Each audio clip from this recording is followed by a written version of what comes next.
Hi guys, welcome back to my YouTube channel. I have been gone for a hot minute just because, yeah, life's really busy, but I'm trying to get back into YouTube. I'm trying to do some vlogs.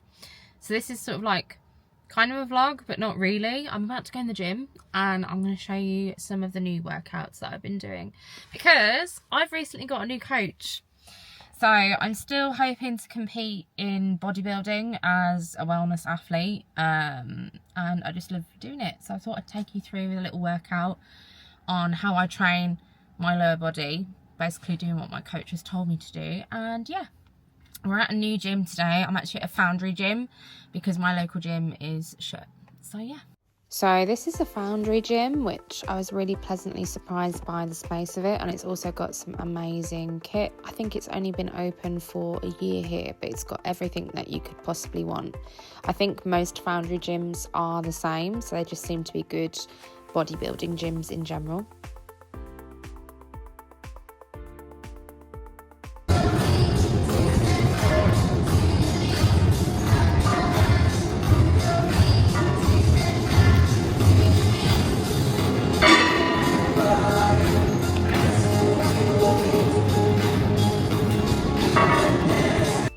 So the first thing that I do before any workout, whether it's legs or upper body, is a little bit of walking on the treadmill, nothing too crazy, usually between 10 to 15 minutes just to get the blood flow going. This is really important because it's absolutely freezing in the UK at the moment.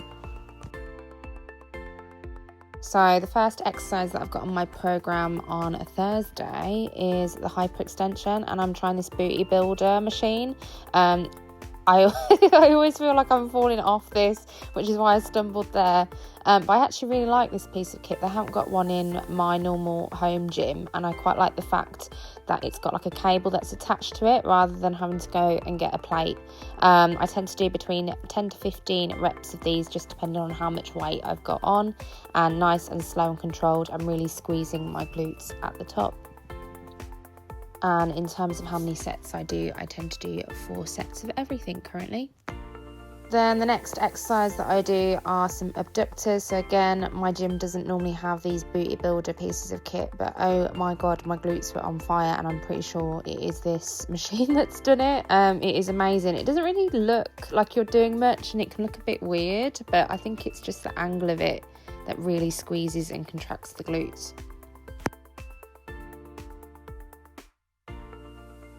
And then the next exercise is some hip thrusts. Specifically, I'm doing a calf hip thrust here. That's what I'm setting up for. So the weight that I use will not be as heavy, and the range of motion is deliberately shorter. So I'm not going all the way down to the bottom.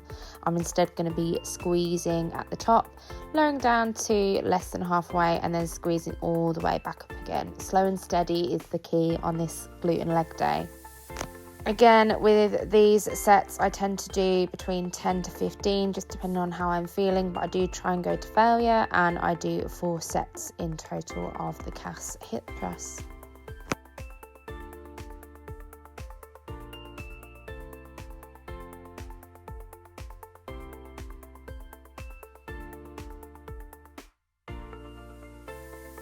And yeah, if you're doing these correctly, they freaking burn, as you can see. Then the next exercise is an RDL, aka Romanian deadlift, and I'm doing these with dumbbells. I tend to do 3 sets where I'm warming up with a lighter weight, and then I go slightly heavier.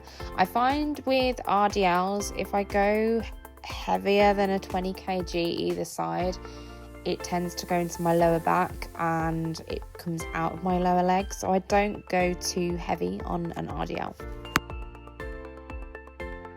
But yeah, I do find that the connection is a lot better if you're not struggling with the weight. Like, you should really feel that contraction in the hamstrings and in the glutes.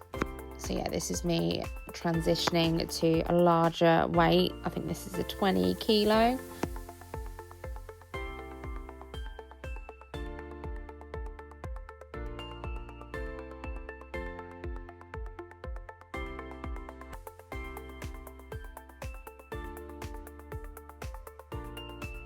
And as a side note as well, I do need to learn how to do wrist wraps for these, because I probably could go heavier. I have got wrist wraps in my bag, but I just don't really like using them. I like to be in and out of the gym quite quickly, and I just don't like faffing. I'm quite an impatient person, but yeah, it is better if you can use a wrist wrap because it takes your wrist fatigue out of the equation.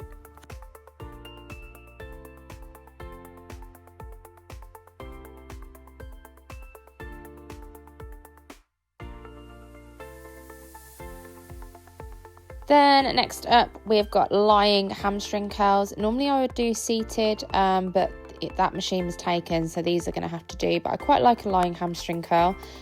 This machine is quite good. You just have to make sure that your hips are in alignment. I can't even speak today. To make sure that your back isn't lifting or rounding off the pad.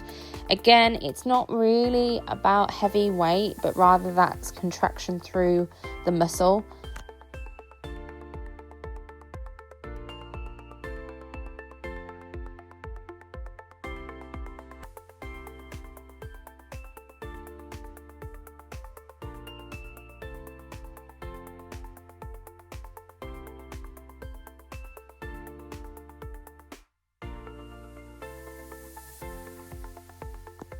And then the next exercise, which is the last one, we're going to do some adductors. So we did abductors at the beginning, which is obviously targeting the glute section. This is targeting your inner thigh.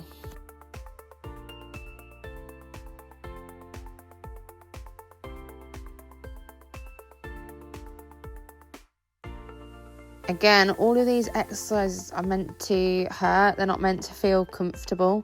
But yeah, don't go too heavy because this one can be quite hard on the groin. This is basically like your watermelon crushing exercise. And as always, it's no surprise that I'm going to tell you that I tend to do 4 sets between 10 to 15 reps, just depending on how heavy it's feeling. But I'm always aiming to try and go to failure on each one.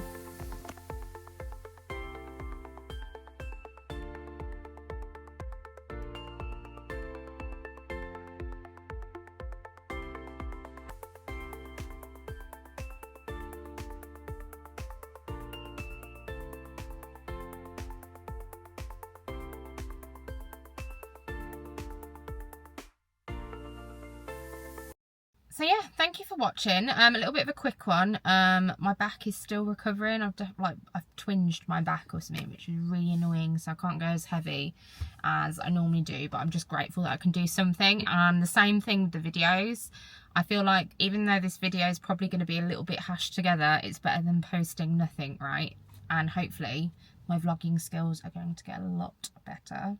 I have got a microphone for this camera, but I don't know how to use it, so got to sit down and work it out. But yeah, if you like this type of content, don't forget to like, comment and subscribe. Bye.